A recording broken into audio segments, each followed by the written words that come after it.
Hi, folks. Noah Hallett of Go Boulder here. Go Boulder LLC here. And I'm just taking some time to really process the full impact of President Trump's recent Liberation Day tariffs and the tariff conversation that's gone on since. And the really big thing that I want to go ahead and cover is what now? What are the economic impacts? But really kind of dig back a bit to understand the economic moment that we're in full context. And to do that, I'm going to have to dig back into history all the way back to World War II. And so I'm going to jump through time quite quickly, but I promise it's going to be worth it. And it's really important to understand that full context before we really talk about where we are now. And one of the key things I want to make sure to cover here is that this is a completely uncharted economic moment, and that is fascinating for all of the kind of wrinkles and potential outcomes based on that. But this exact moment that we're in is a really interesting moment, and I want to bring you along this journey with me to understand exactly why. And what really kind of inspired this is both I'm always thinking about this stuff, but also I do market research for a lot of investment companies. They send out invites for calls when they want to ask about specific industries and specific products. And so I do a lot of that. It's been relatively quiet for a while now, especially through like late 2004, or excuse me, 2024 into 2025. But the week the tariffs launched, my phone was blowing up. I had a ton of folks looking for investment advice on specific products, trying to understand where they should put their investment efforts. And that just goes to show that in this moment, there are a lot of people trying to figure out what's going on. And I wanted to go ahead and jump in and kind of formulate my own thoughts around that and share the process while we're here. So, historians out there, I really apologize, economists as well. I'm gonna jump through my understanding of the kind of economic history of the last 100 years extremely quickly. I'm going to gloss over a lot of details and cover some things in very deep summary. So bear with me here. Please do call me out if anything is factually incorrect. I'm sure there's going to be some issues. But I do want to kind of paint the picture of where we are and why. So rewind all the way back to World War II. Looking at the end of World War II, the war is over. Reparations are under, the repairs are underway. Allies are victorious, and the majority of the industrialized world is rebuilding. So we're talking about lives lost in the war, economic damage, infrastructure damage. There are only a handful of places in the entire world that have functioning economic and social structures built in place. And the United States is one of them, one of the most modern, one of the least impacted, one of the largest and most ready to kind of step into this world, help with the rebuilding, and become an incredibly huge economic power.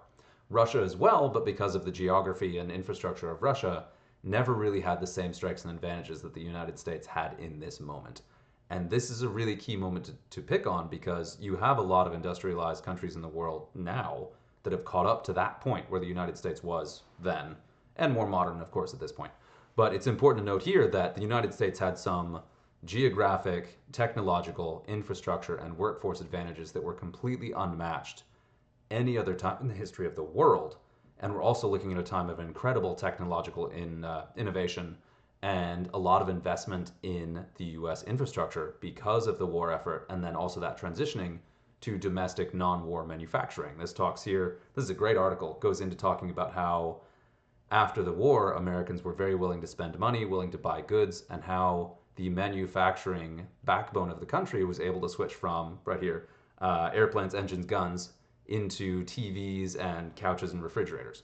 So we had this really unique economic moment, and we can't overstate how important this is because if we look at today, with the United States still being basically the one of the most dominant economies in the world, and we're looking at the US dollar as the base currency, like the default base currency that everyone tends to go for first, one of the most stable economies in the world for a long time, this is the moment where that really became a reality. So heavy investment, unique opportunities, a big drive to be the leader of the world, economically, socially, all of that. The United States made huge strides in this era. Fast forward a bit, looking to the Cold War,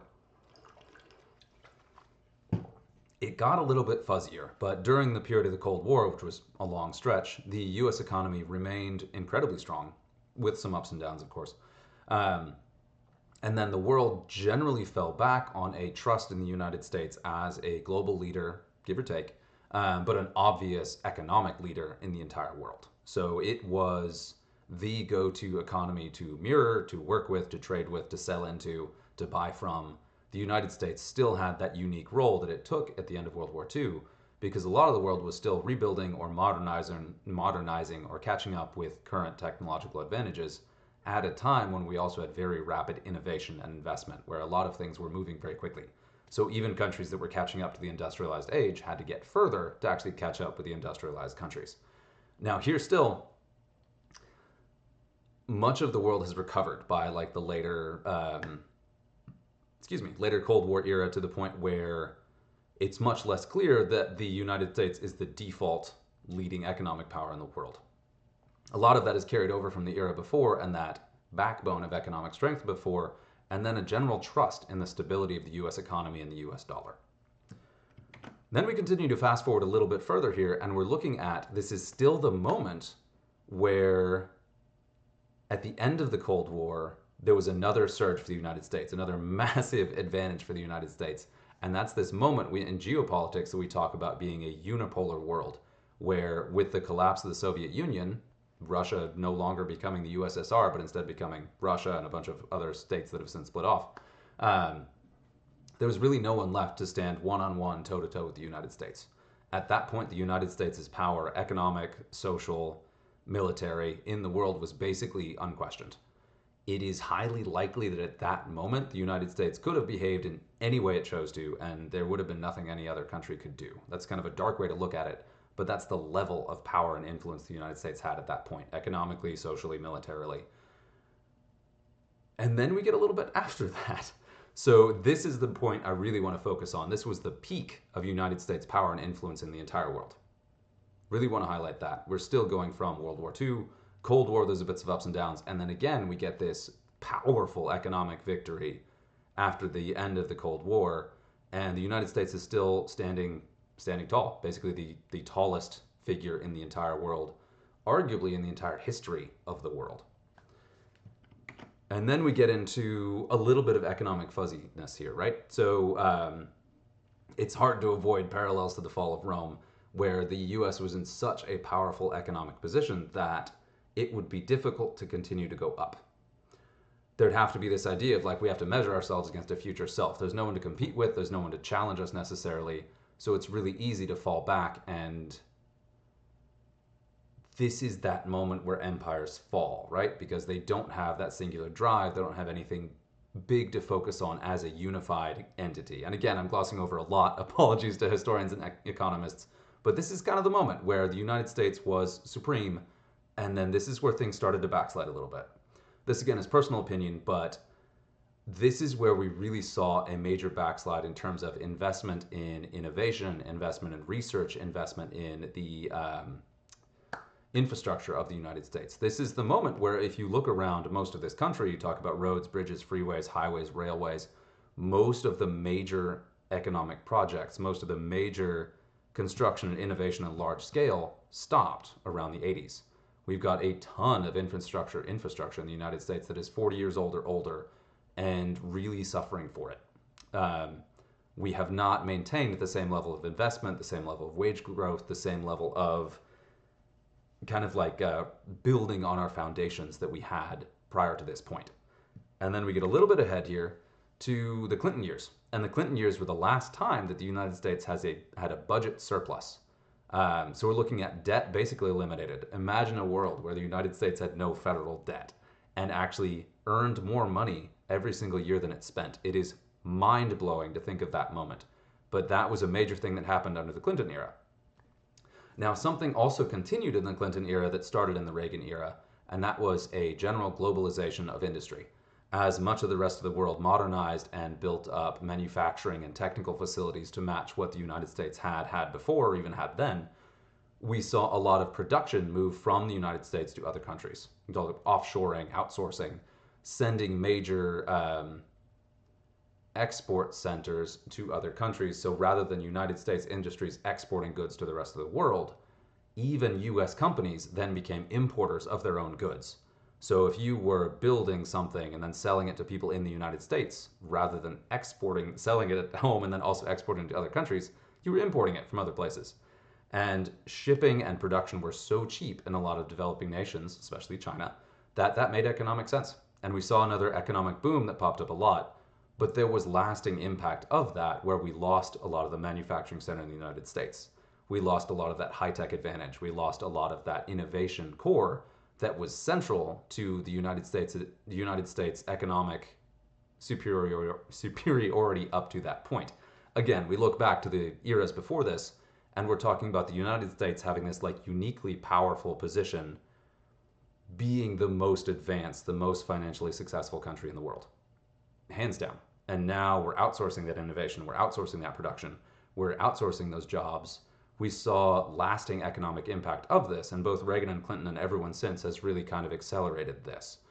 In more recent years, we've looked at a big drive to bring manufacturing back to the United States, but not consistently and not a concerted effort, and it still has never really made economic sense. Like, it's still so much cheaper to produce internationally and ship into the United States that it's really hard to push against that economic headwind, right? Even if you understand the economic impacts, even if you understand the arguably damage to the United States economy, short and long term, it's very difficult to come back from that or to recapture those glory days by just undoing what's been done. Now, I don't actually have a slide. Actually, see where we get here next. This is kind of a twin moment. We're talking about, because of that offshoring, one of the biggest countries to really invest in infrastructure, invest in workforce training, invest in becoming the destination for this is China. This kind of era is the era where China became the economic powerhouse that it is now, where it arguably has economic power rivaling the United States globally, not just in trade between the United States and China. And this is a transition era where, because of that offshoring, because of that fundamental change to the core of the American economy, because we switched from investment in infrastructure, investment in research, investment in innovation, switched more to a tax cut and status quo kind of economy, really for a long time, the United States has been sitting on this idea that we don't need to innovate, we're already the top. We don't need to invest in infrastructure, we're already the most modern country in the world. We don't need to invest in our workforce because they're taking care of themselves. The private sector will do it. That's a really rough, grim summary of where we've been for a while here. And why that matters is because that has allowed other countries to catch up technologically, economically, to the point where the United States is no longer, at this point, pretty inarguably, even as powerful as the US economy is, it's nowhere near the single dominant economic power in the world. Add to that, because of the way fiscal policy has changed in the United States, we now are saddled with an enormous amount of debt.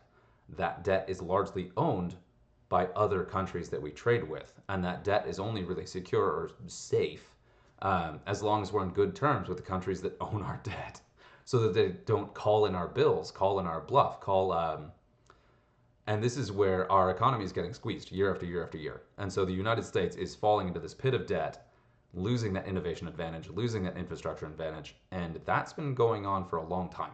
We're looking at kind of a boiled frog type deal here, where the United States is in a pretty rough patch.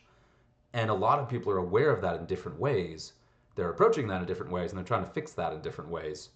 And it's something that we really need to address across the board. We need more investment in innovation. We need heavy investment in infrastructure. We need to figure out this fiscal policy thing so we have an actual reasonable fiscal policy, a balance between spending and taxes. We do need income and expenses to actually match up and line up correctly, which they don't. Now we fast forward to COVID. We've got COVID-19, we've got this economic global shutdown, and all of a sudden it becomes abundantly clear how interconnected the world's industries are and how crucially important these shipping lanes are. And when shipping stops, it is cataclysmic for the for the world economy. The entire world economy struggled here, and we're still seeing the repercussions of that. We're seeing issues of that, and it did illustrate this opportunity, right? There was this window of time where businesses had a moment to reconsider their own infrastructure, reconsider their shipping arrangements, reconsider how they produced what and where, what products made sense for people. We saw this incredible spike in remote work, where just day-to-day work could be done from home, could be done from coffee shops, could be done from elsewhere. And it was a wake up moment in many ways that we were economically advanced to the point where we can do asynchronous work. We can have people work remotely from different places. Zoom, if you bought Zoom before 2020, whew, man, you had a good year. Um, excuse me, Zoom stock. Yes, if you bought the company, you'd be in a very good place. But so that's kind of the moment we just had. This is our recent memory moment where there was this incredible tectonic economic shift. And then it changed, right? We went back to this moment where we were able to recover economically to the point where now there's been a backslide to just go back to that status quo, kind of do the same thing, where once shipping lanes were restored, communication and trade routes were restored. I mean, communication never went down, but you get what I mean. So industries restored back to the status quo. They were able to pause and then resume what they'd already been doing. And a lot of that pressure and incentive to innovate and do things differently went away, but not completely.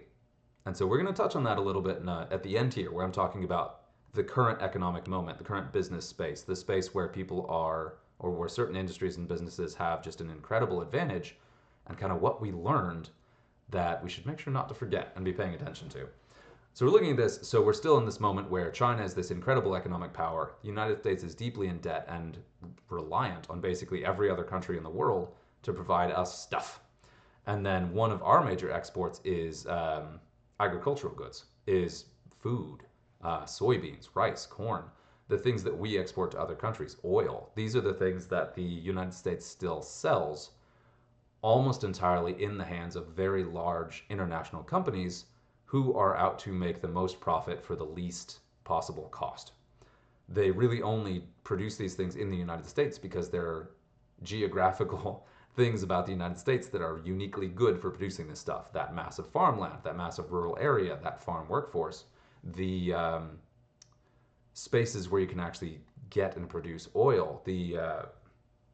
But even that, if you look at it, there's a lot more we could do. We could modernize our agricultural system. We could actually refine our own oil. What's crazy to me is even the oil that we produce domestically, even if we dig oil out of the ground, we can't use it. And the United States by itself can't use it. Like, we don't have refineries of the quality, of the size and capacity to actually refine our own oil. We cannot be self-sufficient on oil alone. How did we get here? So anyway, we're looking back at this point. So, and I'm of course going all over the place here. That's part of the nature of this conversation, is we're trying to cover a lot of information, a lot of time very quickly, and kind of wrap it up to an end point. I promise I'm getting there. So it is funny just thinking about this. So we have 2020, we have this wake up moment where we could really fundamentally change the entire world economy, and then we kind of choose not to on a broad scale. There's a certain amount of fear. There's a certain amount of industries don't really want to innovate. Really big companies don't want to innovate because it's expensive and disruptive, and they can't be sure that it's going to work, and they have to sell their boards and investors that any innovation they make, any experiments they undertake, will be as good as what they're doing now. And you can't always promise that. And history has proven that innovation, experimentation, iteration are crucially important in the development of economies and the development of new products. And the unwillingness of so many industries to do that is holding the whole world back. I'm going to go ahead and throw that out there. Really big companies, beholden to boards, beholden to corporate entities, especially if they also own small companies and are preventing every scale, like the small, medium, the large, the ultra large, if every single company in those chains is being prevented from innovating because of an unwillingness to innovate or experiment or even spend money at all from upper leadership, you get kind of a stagnating economy. And that's a really tough spot we're in right now. So now we've gone from status quo to high debt status quo to high debt status quo that is preventing itself from innovating. That's where a huge part of the world economy is right now. And that's not a uniquely United States problem, but one thing that other countries are doing a lot of is their governments are finding the time and money to invest in R&D, research and development, doing the experimentation and innovation that private industries are not necessarily willing to do. And it's really extraordinary to see what's being accomplished, what industries are doing. And some of that is still happening in the United States. But if we look back to that unipolar moment, that moment where the United States had extra money, had this incredible economic dominance in the world, that was the moment where we really should have tripled down on investing in ourselves, investing in the American people, American industries, innovation, R&D. We should have been the space age country of the world. That was our moment to really head up and do it. And now if we want to do it, we're going to be starting from behind. And that takes us to where we are with the tariffs right now. So one of the big things I wanted to get into when I sat down to record this video was to talk about the biggest kind of winners and losers and where the opportunities are post tariffs. And that, of course, is this. We're talking about Liberation Day.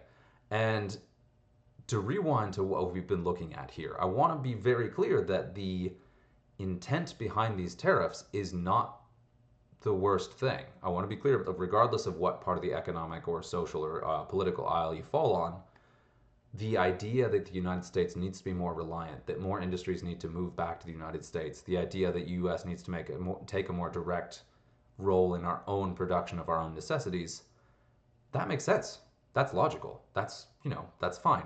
The problem is we are not in a position to do it. I already mentioned, you talk about oil. We're not self-sufficient in one of our most critical needs.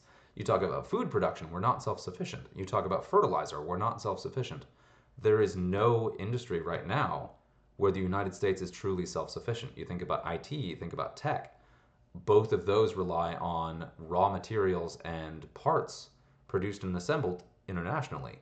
There is no single industry that can function just outside of the United States. And that was one of the advantages of this globalization, is it allowed us to develop these technologies broadly and make them affordable and really do some pretty significant innovation on these. Like, we can now get cat videos faster and on more mediums than anyone else in the world and record them in ways that no one in history ever could have imagined. And we're using that for ridiculous things, but it's also being used for really important industries as well. But the impact of these tariffs is to really highlight how interdependent all of these different countries are on each other, and even the little niceties and such. Like you talk about, one of the first stories I saw after the tariffs is there was a tariff and the tariff went away, right? But because of that threat, because of that uncertainty, businesses make long-term purchasing decisions. They don't make quick ones. So if they're going to look at their inventory for the next 6 months or a year, they don't want to be guessing about what the price is going to be and what they can sell and where. So this is where we really start to pivot into kind of the economic opportunities here. Yeah, let's get there. But so one story that came up a lot is something like, you've got a Canadian liquor store, right? They buy American whiskey. They buy a lot of American whiskey. It's popular in Canada. There's enough back and forth and goodwill between the two countries that Canadians like American whiskey. You talk about all kinds of stuff. All of a sudden, a significant number of major importers and Canadian liquor stores stop buying American whiskey. Just because they don't know what the price is going to be. They're unhappy about the tariffs impacting their own local sales with Canadian whiskey, which was a nice back and forth, kind of a very friendly trade relationship that no one was unhappy with. And this is just one example where we may never have the same level of profits of exports of American whiskey to Canada, because stores there and customers there are burned enough by this whole story that they don't want to import that anymore. And that's one of the kind of the dark sides of these that hasn't been discussed enough kind of on the planning stages for how these are going. But so you have countries not buying American soybeans, not buying American corn, not buying American oil, not buying American whiskey. The boutique key items that the United States actually made and actually exported, now a lot of countries don't want to buy. And it's not even at a government level, it's at an individual store social level. And that's something that's important to remember here. When we're talking about international trade negotiation, it's not just the two world leaders shaking hands. It's not President Xi of China shaking hands with President Trump, and that fixes everything.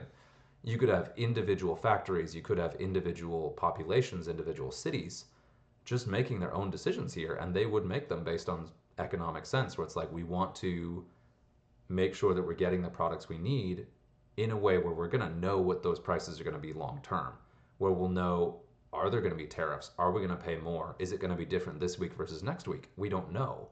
And uncertainty is one thing that any kind of long-term purchaser or business leader does not like.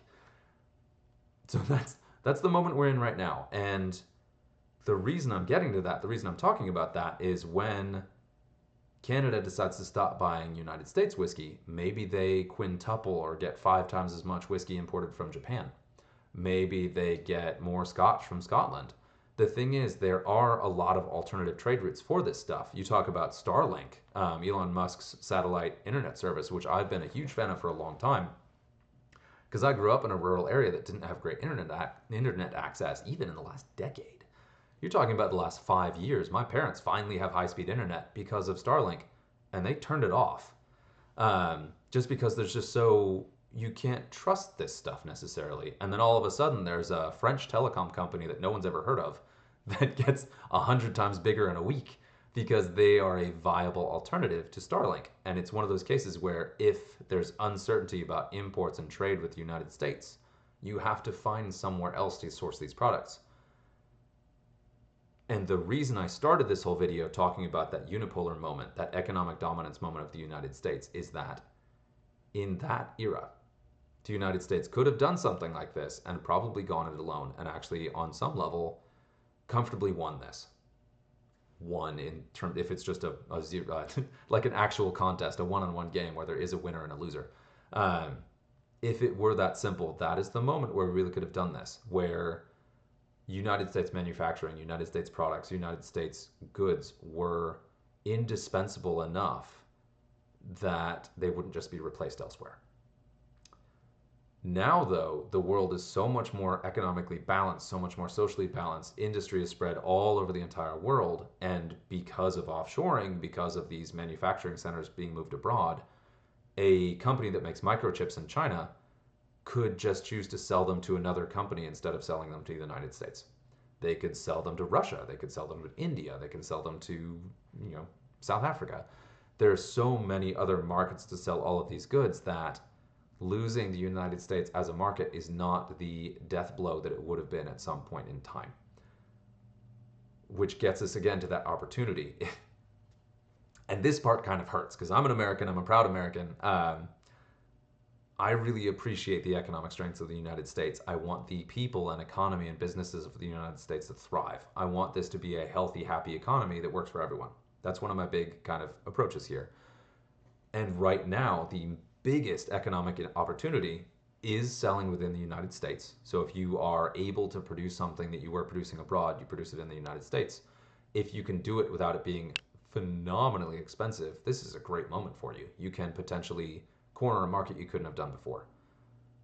But that's extremely rare. And there aren't a lot of industries that can do that, and even fewer industries that can do that without imported materials. You think about wood, mostly comes from Canada. You think about car parts, mostly comes from Mexico. You think about microchips and anything electronic, mostly comes from China. You think about steel, mostly comes from China. The list of goods that just became incredibly more expensive because the parts and supplies became more expensive, that's where it really hits home how challenging this is going to be for the United States.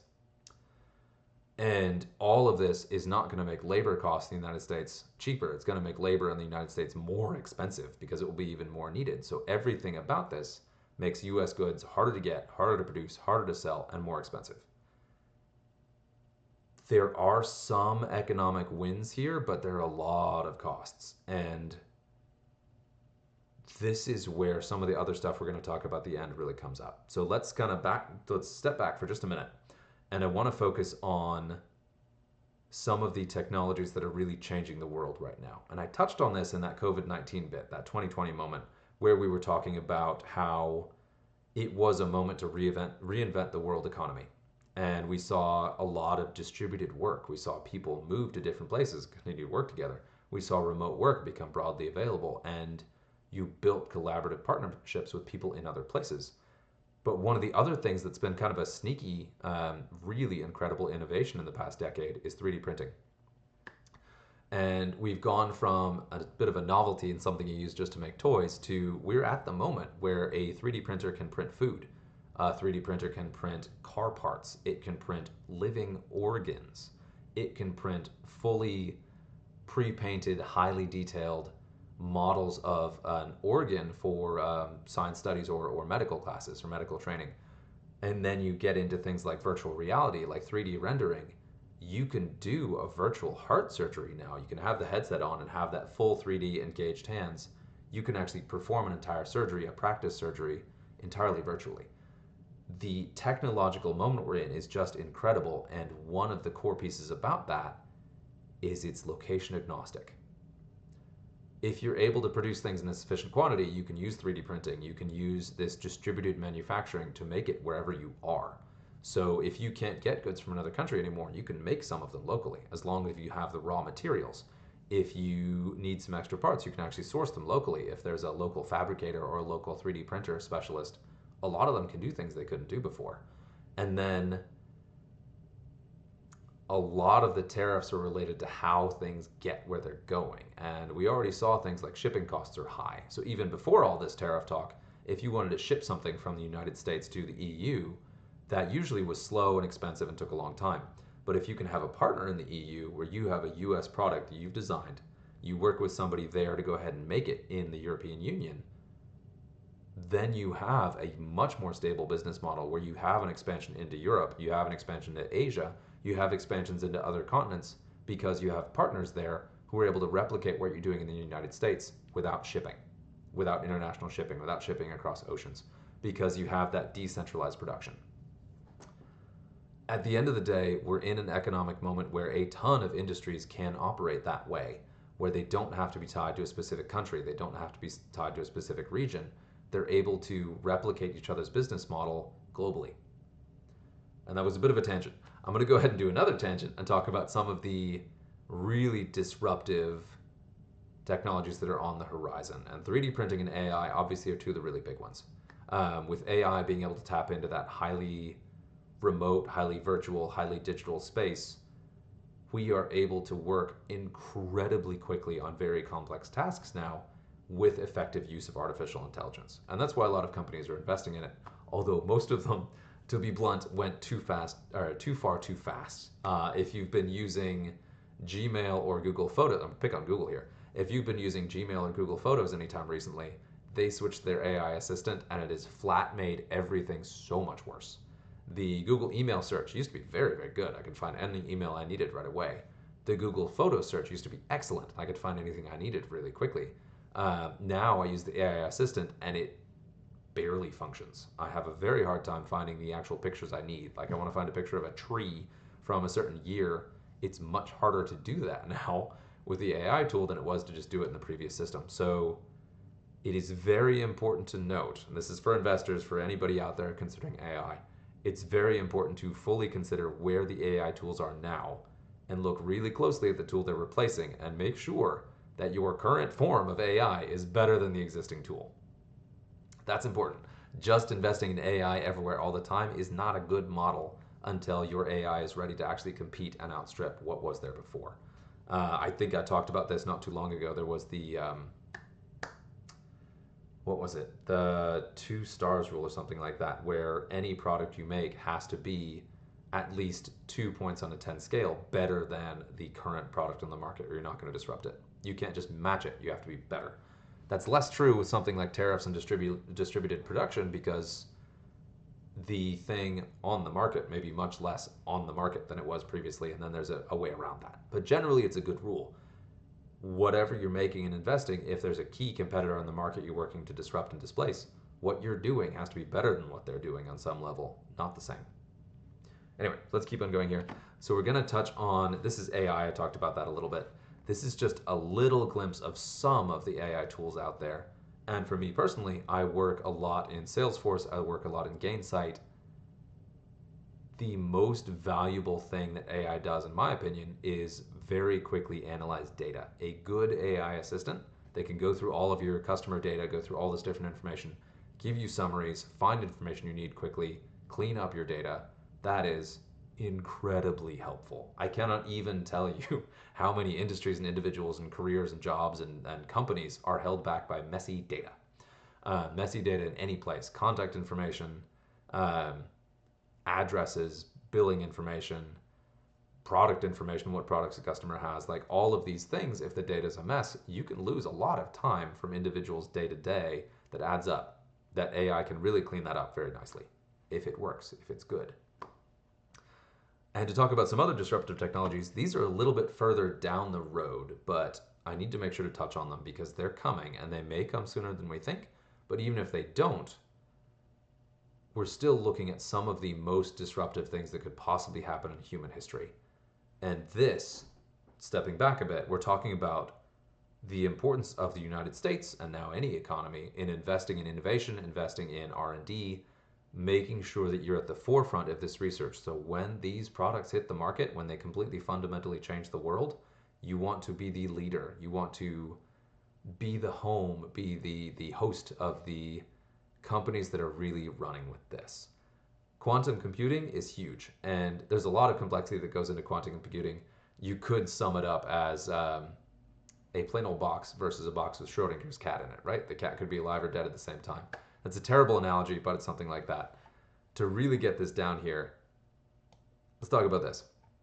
So a quantum computer, the quantum chip Willow, which I think is out this year, ran a speed test solving a complex math problem. And it solved it in less than 5 minutes, whereas the fastest supercomputer, the fastest, most powerful computer in the world right now, would take this many years to solve it. Now, I don't even need to count that number of zeros to see the difference between 5 minutes versus that length of time. Like, it is almost impossible to overstate the potential of quantum computers in terms of the speed that they're able to process this stuff. And to go ahead and bring this home, two of the industries that could benefit the most from quantum computing are, well, I'll name a couple. AI is one. If you have a virtual assistant going through a whole lot of data very quickly, trying to understand a complex set of instructions, quantum computing is the kind of process that could make them immeasurably faster. It's one of the cases where they could really work, especially if you have an AI assistant that is programming a platform. It's building something out of some piece of software. A quantum computing powered AI would be able to build an incredibly complex program very fast. But one of the more important things it's able to do is for biotech, for medicine discovery, for pharmaceuticals. What those companies have to do to develop new medications, to do new, say, map a human genome or map an animal genome, to understand the complexity of a living gene or a living cell, that takes enormous amounts of time to process that volume of data.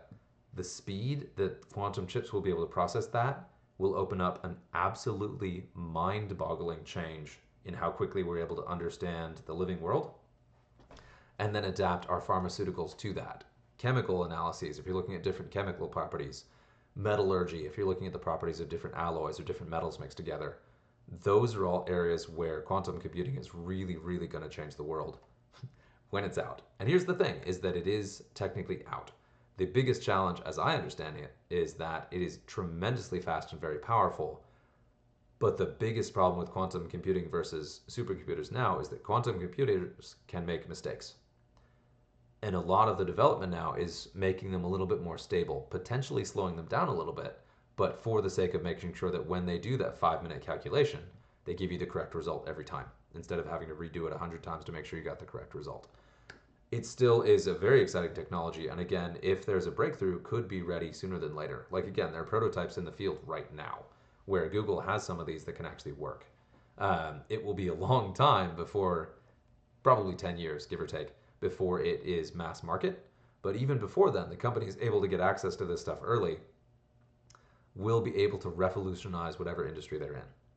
And now there's some things that doesn't really help, like if you're talking about shipping lanes, or if you're talking about travel time to specific destinations, small pieces of data, current computers are just better at. They can do it fast enough for the time difference not to matter, and they can do it very consistently and very accurately, where quantum computers could do it faster, like seconds instead of minutes, but they might make mistakes, and it's not necessarily worth that investment. But again, if we talk about chemistry, biotech, metallurgy, our next innovation here in a minute, quantum computing does open up a whole lot of innovation potential. And we've gone in another rabbit hole. I'm going to do this one here. Fusion power is another one that is hugely exciting. And this is a terrific article. All of the articles I've looked at here, I'm going to link in the description of this video. But fusion power has the potential to make unlimited energy. It's a different kind of nuclear power. I got to make sure to highlight that. But it's one that doesn't produce any kind of waste. as far as we understand it, is self-regulating to the point where if a fusion reactor fails, it'll just shut down. It's not going to explode the way a nuclear bomb does, in theory. And it doesn't have radioactive waste the way a sort of current fission reactor, a commonly understood nuclear reactor, does. Um, and just to talk about that real quick, and I promise this will be worth it in the end. A fusion reactor fuses atoms together, where a fission reactor, the classic one, breaks them apart. So we talk about splitting the atom. That was the big innovation that unleashed fission. If we talk about nuclear power plants as we understand them, the big smokestacks, the opening of this Simpsons cartoon, that's a fission reaction where you take a large atom and you split it apart, usually with some kind of explosive or however you want to do it. And that produces energy. The breaking of the chemical bonds in an atom, or the nuclear bonds. I am fuzzy enough to not remember what these terms are called. I apologize for that. But breaking apart the small parts of a large atom into smaller pieces releases a bunch of energy explosively. And that's how we are able to get power from a fission reaction. Now, a fusion reaction, instead of splitting a large piece into smaller ones, which again produces that radioactive waste and sets off a potential chain reaction where you have a nuclear meltdown, where these reactors are actually kind of dangerous. A fusion reaction is where you take smaller pieces and you slam them together. And that combining of these small atoms together generates a huge amount of energy, more than fission, in a more stable way. And the easiest example here is to talk about how the sun is a fusion reaction. A star is a fusion reaction. The sun itself is a basically infinite source of energy, where it is constantly releasing huge amounts of energy. And that is a large-scale fusion reaction. We're not going to make another sun, hopefully. But, well, yet. But what we're talking about doing is you take those very small atoms, you slam them together, and then you hit them with a neutron, and you end up with, and this is the diagram, I'm just reading that. You end up with a lot of energy in a self-sustaining reaction that continues to produce energy as long as you can keep it active. Now, of course, I just referenced the sun. This stuff is hard. This is probably a few years down the line, but I will get to the point in a second. This stuff is so hot. Like, a fusion reaction is like the surface of the sun. It is so hot that there is no physical material that we have ever made that could touch it and not melt or immediately disintegrate. So the current technology for making a fusion reaction, making it sustainable, is in a tube, a tokamak, like we got here. And that tube has very big metal rings and a ton of energy put into it that creates a magnetic field so that the fusion reaction is suspended in space, so that no part of this actually touches anything.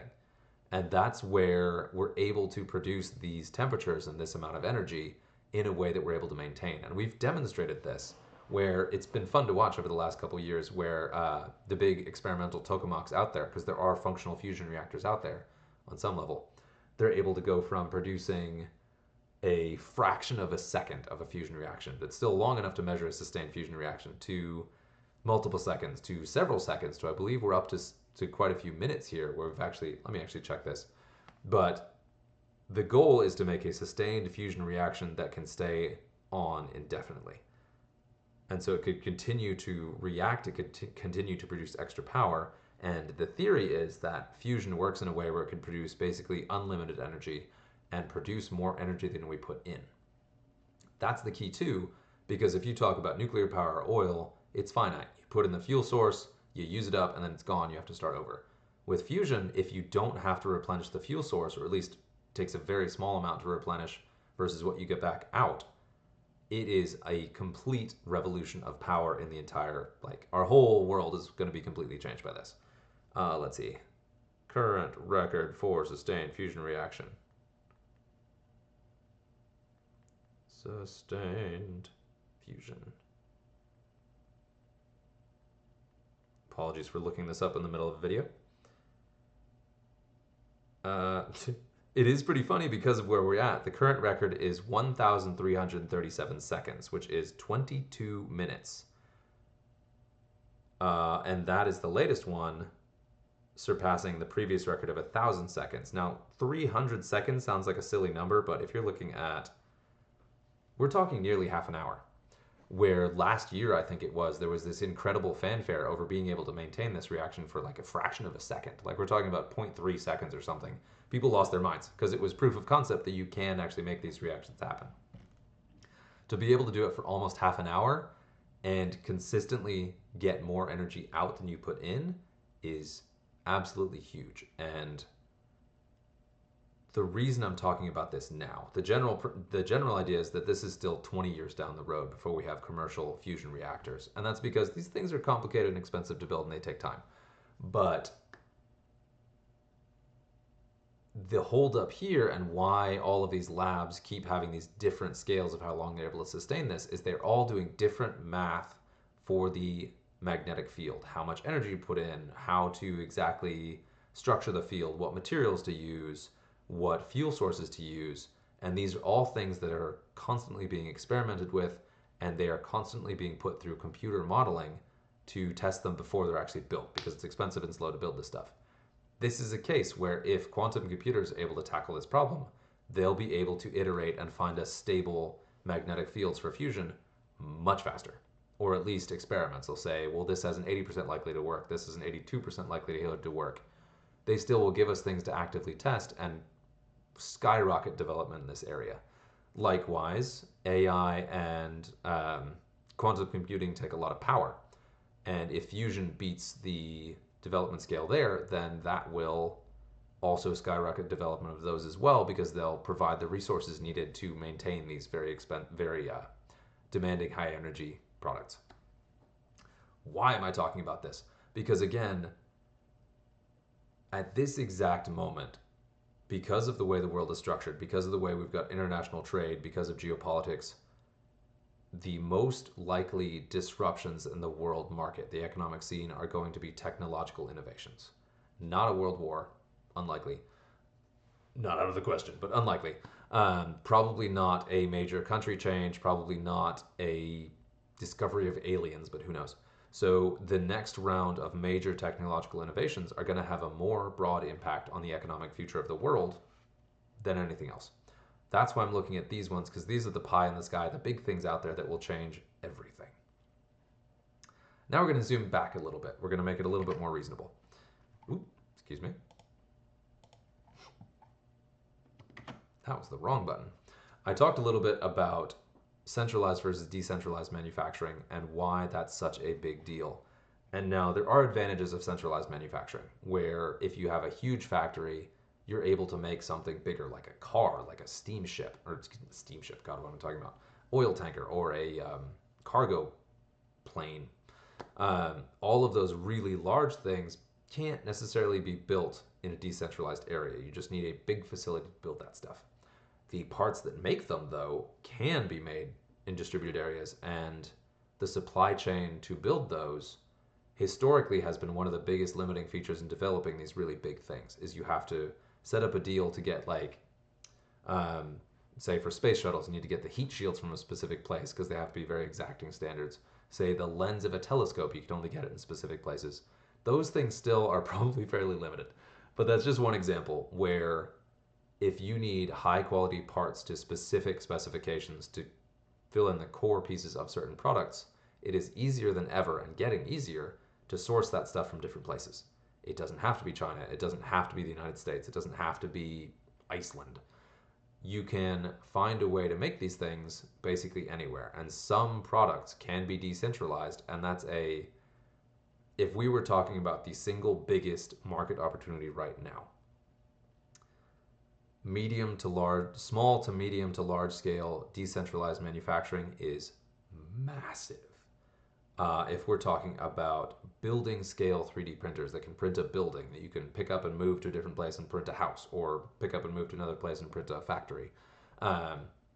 Companies that are making the 3D printing tools to 3D print an entire car. Companies that are making the 3D printers that can make a microchip. Like, all of these things individually don't do much, but they have a tremendous impact and a disruptive impact on all of these world industries. If we have a 3D printer that can make,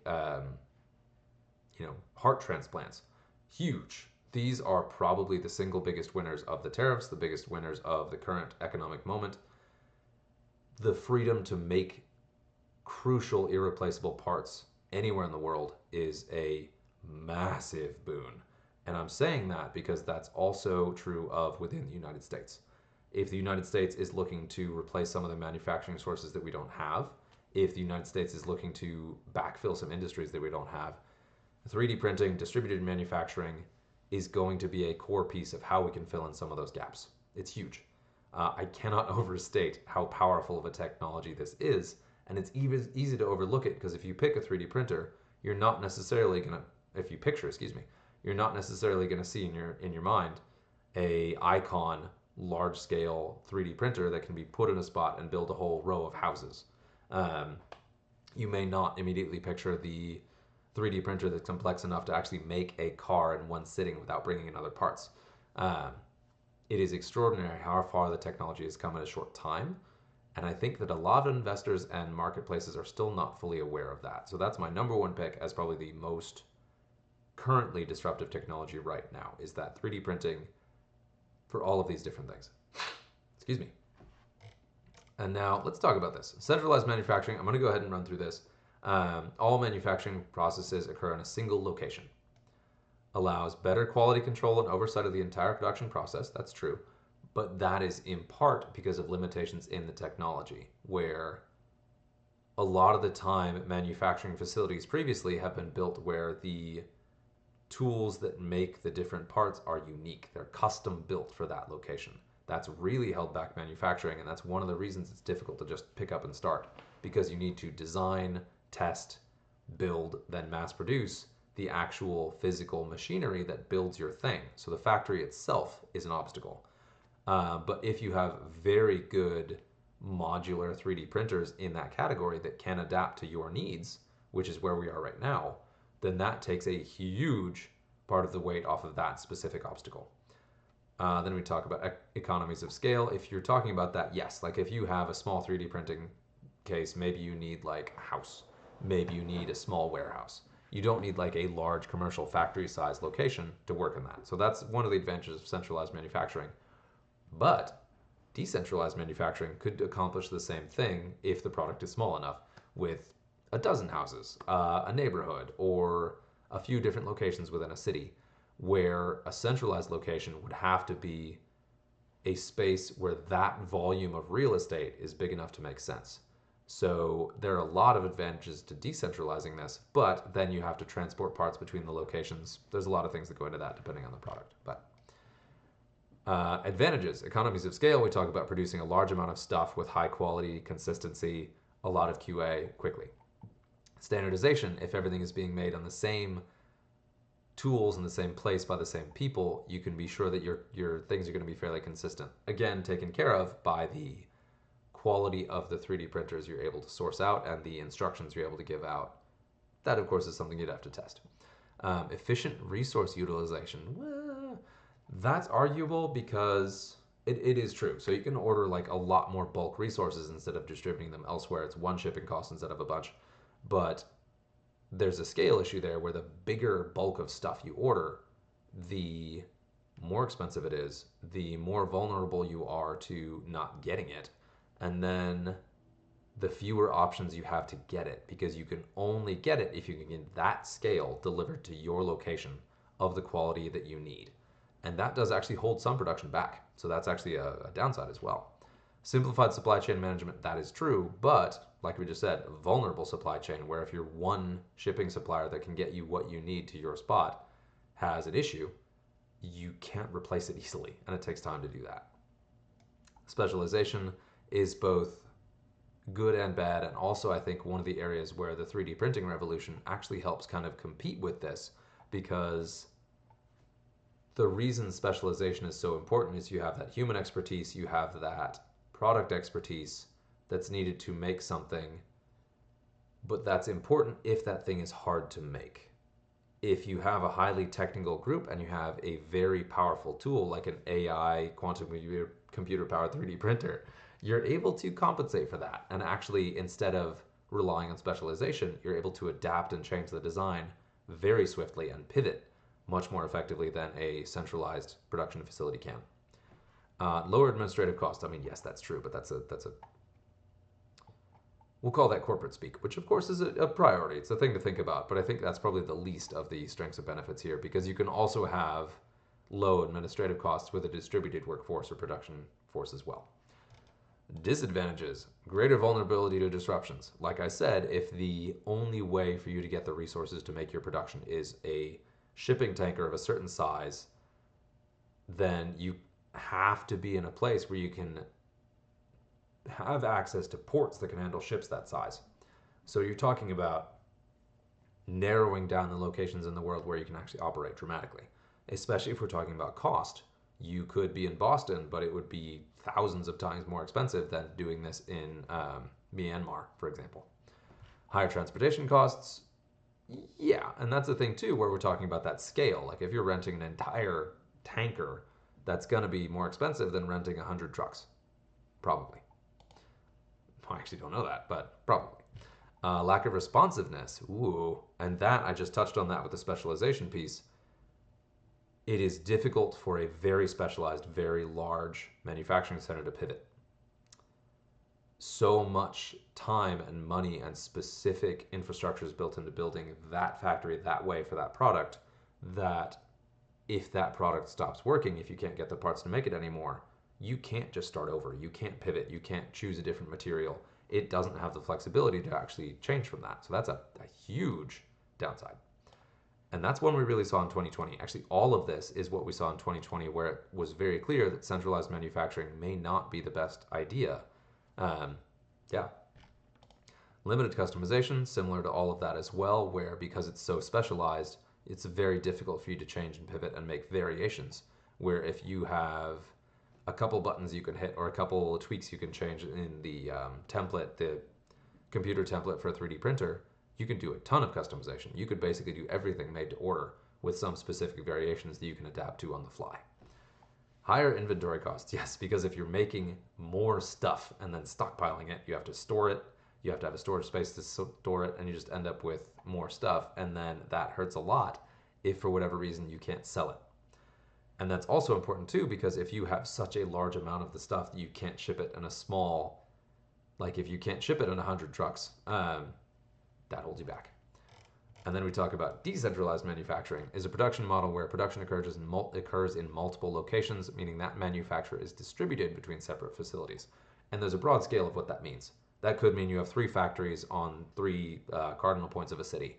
Could mean you have 2 factories in the other side of a country. Could mean you have 3 factories that each make different parts of a thing and then an assembly spot somewhere else. Like all of those are still fairly centralized manufacturing, but technically they're decentralized. What I'm talking about is an extreme version of decentralization where you could have 100 facilities all over the world, each of them producing the same product in the same way, but for a different market. And there are huge advantages to that, obviously, because again, no shipping, no transportation. There's a lot you can do with that that's arguably more powerful than what's covered in this article.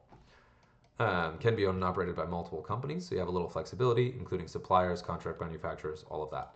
There is some risk there because the more hands you have or the more cooks you have in the kitchen, the more complicated things get.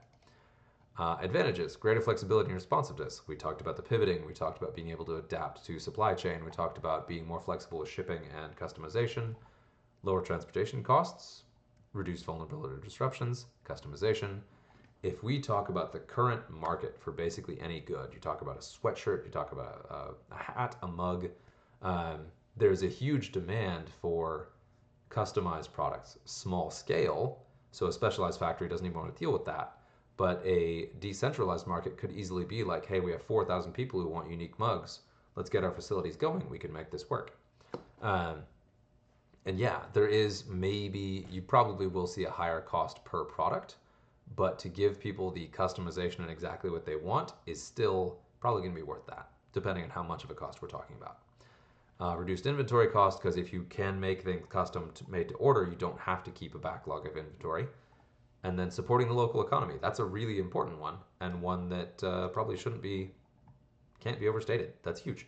Yeah, and that's a huge advantage for a company because it gives that company a lot of places to pivot, a lot of locations to hire in, a lot of different ways to be a part of, be the business that they are. Disadvantages, increased administrative costs. We talked about that. Sure. I mean, that's a business organizational problem. There's a lot of ways you can fix that. Greater difficulty in standardizing product quality. That's very true. That's a big one because the different facilities may have different standards. If your training or instructions or materials aren't standardized, or if the printers you're using aren't standardized, you can see some variance there, and you'd want to make sure to work hard on that. But then also some level of variety could be good depending on your product. Not if you're making airplane parts, but higher capital investment. Now, this one I question. Um, this is one of the points where we're at a pivot point here too, where this is arguing that it is cheaper to build a single mega factory in one place than it is to build a dozen factories across the world. And that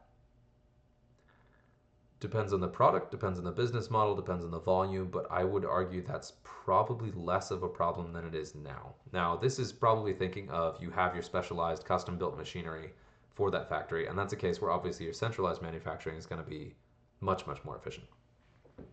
But if we're talking about something that can be made on a generic 3D printer or a 3D printer that you can easily order without having to customize it or build it in place, that really helps cut down on that capital investment. There's still training, there's still payroll, but I think that you can argue that for a lot of industries, you can do this with lower capital investment, the decentralized manufacturing. Especially if you start talking about energy costs, if you start talking about just the cost of running a mega factory, the amount of power that goes into that, the amount of real estate that goes into that, you could cut a lot of costs and still do very well with this decentralized manufacturing. Coordination challenges, that is true. You need very good communication and very clear expectations. Reduced economies of scale. And yeah, there is some limit where if you have a producer in Europe who's able to make 1,000 units and a producer in the United States that's able to make 1,500 units, and then you have a factory in Myanmar that's able to make 400,000, you could obviously see how that would be a challenge.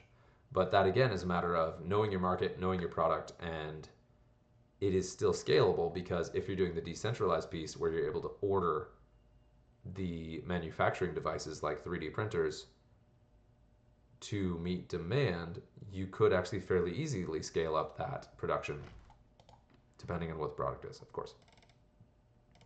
Yeah, this is cool. I am going to go ahead and share this out, but this is a big conversation to have and kind of feeds that point I was talking about, how 3D printing and decentralized manufacturing is one of the single strongest industry categories to invest in right now, to explore investing in. I'm not giving investing advice. I didn't say that. I want to be very clear that I'm not giving investment advice here. I'm talking about the market. I'm talking about the economy, talking about industries now in a very general, broad sense. I am not a financial investor. I can't give specific investment advice. All I can say is kind of give a perspective on technologies as they stand in the country now. Information to do with as you please. And then there's another piece here. I do not accept cookies. I'll probably regret that. Companies like Remote really emphasize the importance of working asynchronously, and this is the human version of that 3D printing. A lot of the reason that it's been challenging to have teams across the world is because you want to have that unified office environment. You want that office culture. You want that, we talk about quality control, that manufacturing bit. The same is true of individual people. You want to have a consistent training program. You want to have a consistent expectation. You want to have a consistent work environment. You want to make sure everyone involved is kind of on the same page. I would argue that that is overstated right now, because right now we're looking at centralized companies that are so big that they can't do that anyway. They can't standardize the quality of workplaces. They can't standardize the culture. They can't standardize the training. There is no way to maintain that kind of philosophical integrity at the scale of workforce that we're talking about here. So that is one of the objections that I would throw out the window, personally. Let's look at some benefits and drawbacks.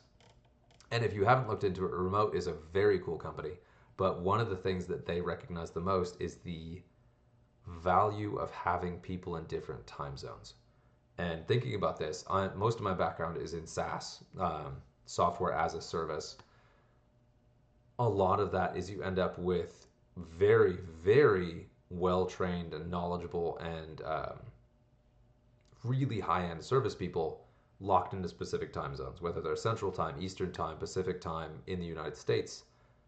They can really only pull a 9 to 5 in those spaces. And if you stretch them to 5 a.m. to 7 p.m., you're going to have a lot of turnover. You can't necessarily do that. Whereas if you have a asynchronous workforce, there is a very literal, very plain advantage to having talented people of the same caliber in every single possible time zone, so that if somebody in the East Coast has a crisis at 5 in the morning, you're not calling the guy in California to fix that at, 2 in the morning. Whereas somebody in Europe could comfortably handle that. That's, late second breakfast time. But yeah, and that's really important because that gives a whole new level of quality service to the customer on the East Coast who's having the crisis, and allows that European staff member to work very comfortably. Like, they're not getting up at 2 a.m. to work on a complex issue. They've had their coffee and their breakfast, and they're able to work on this issue comfortably. So you feel that as a customer, you feel that as a consumer, you feel that very quality level of support, that highly, very knowledgeable expertise in a way that's able to help you at this crisis time that is unreasonable for a normal workplace to support. That's one single case of the very plain advantages of having a team that's distributed across multiple time zones. That's huge. Not only does that work out too, but you also have access to different markets where you've got your folks in the EU could work with EU customers. Folks in North America could work with North America customers, but then also have that time zone overlap to where if somebody in the EU has an issue in the middle of the night, someone in the United States is able to fix that the same way the Europe person can do the early morning in the East Coast. It's a tremendous advantage and really helps kind of deal with this stuff. And it's pretty easy if you think about the individual examples to see where it would be advantageous. Now, there are downsides, of course. So right here, empowers employees with greater flexibility in scheduling their work, allows them to align their tasks with personal productivity peaks and obligations, like when you are most productive. Like, obviously, I'm an evening person. I do some very quality work at night, which is not necessarily your typical work hours. Yeah. Employees can choose to work during their children's school hours or, in the evening because my kids are asleep. Also facilitates seamless collaboration across time zones. Like I'm talking about, you've got a 24-hour coverage of your team and your product because you have teams in different time zones, able to cover that comfortably. You don't have to burn out your employees by keeping them over 12-hour days. You can have people work perfectly reasonable hours and overlap each other to where there's never a point where a customer feels like they're getting the calls back in the morning response. Here's some drawbacks. Delayed feedback loops, that can be true, but that's where it's really important to have well-trained people who are fully on board and you have some of that overlap, right? So you have multiple teams that are able to support each other through those overlapping time zones. So there is a bit of a challenge here where the more asynchronous time zones you have, the better idea it is to have even more. So if you're going to have 2 asynchronous time zones, you should have 4-ish. Yeah, so this really only works for companies that have very clear expectations, very clear training, expertise and authority in the individual asynchronous groups, or no expectation of turnaround time, or at least a reasonable expectation of turnaround time that allows for that asynchronous communication. I have personally found that not to be an issue because usually that conversation back and forth is a really easy thing to handle, but managing interdependencies between tasks is more complex. Yes, if I'm waiting an answer to a question from somebody in California and I leave at the end of the day at East Coast time, that's a challenge. But that's a challenge already, even within individual countries. This is one of those fuzzy bits where absence of traditional office structures and real-time accountability can lead to procrastination and distraction. That's a motivation and training issue. It's true, but you can still have procrastination and distractions in an office. I know a lot of remote workers who talk about how distracted they got by other coworkers and how often they were bothered in the office and how difficult it was to get their work done.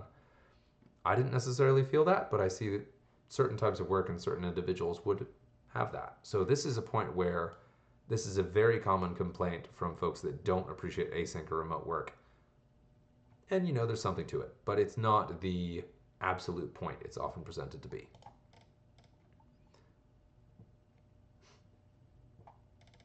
And there's a lot here. This is a really good article by Remote, and they're a really cool company. So we'll just leave this here. I'll link this in the discussion.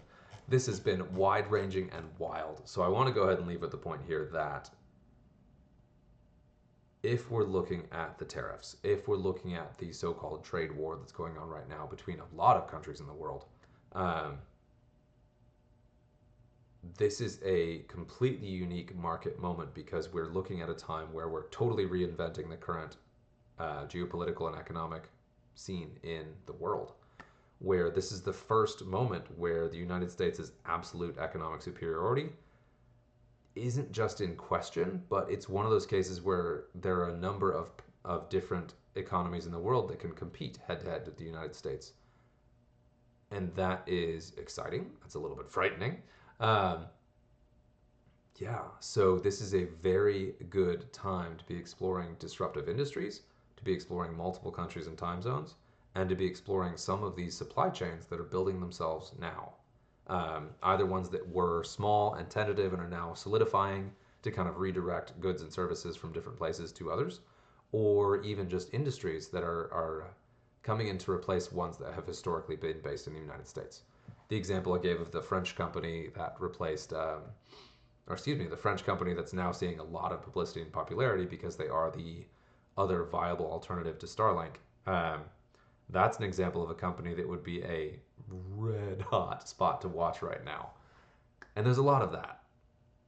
If you look at any industry across the world, basically anywhere, you're going to see a lot of shuffling and changing right now. And it is a very exciting time to see what's going on the ground. And yeah, watch, get involved, build something new. It's cool. We'll leave it there. This has been long. If you're still with me, thank you very much. I hope this has been a good chat. And if you have any questions or you want to continue this conversation, let me know. Cheers.